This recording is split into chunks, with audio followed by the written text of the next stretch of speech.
আসলে কি জানো তো, মানুষ একলা থাকতে ভয় পায় না। মানুষ কারোর সাথে ভীষণ পরিমাণ মিশে যাওয়ার পর একলা থাকতে ভয় পায়। আমাদের জীবনের চাহিদাটা কি সেটা আমরা কিছু মানুষকে হয়তো বলে বোঝাতে পারি না।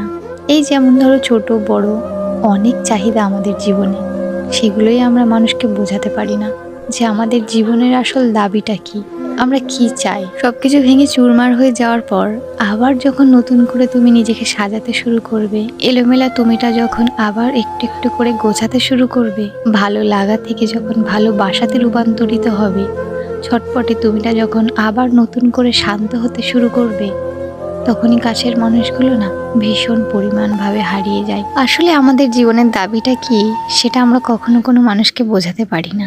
না কাছের মানুষগুলোকে বোঝাতে পেরেছি, না দূরের মানুষগুলোকে বোঝাতে পেরেছি। একটা ভেঙে যাওয়া মানুষই জানে অপর প্রান্তের ভেঙে যাওয়া মানুষটার ভেঙে চুরমার হয়ে যাওয়ার যন্ত্রণাটা কতটা কঠিন। তাই কোনো মানুষকে নতুন করে না ভেঙে দিয়ে পারলে তাকে একটু একটু করে জোড়া লাগিয়ে খোলা আকাশে উঠতে দাও, সে যাতে মুক্ত পাখির মতো ডানা মেলে বাঁচতে পারে। কারণ প্রত্যেকটা ভাঙা মানুষই চায় নতুন করে জোড়া লাগিয়ে নিজেকে খোলা আকাশে মেলে ধরতে। ওই যে বললাম, আমাদের জীবনের দাবিটা কি আমরা সেটা কখনো কাউকে বোঝাতে পারি না। আমাদের কান্নার শব্দ আমাদের প্রিয় মানুষের কান পর্যন্ত হয়তো পৌঁছায় না।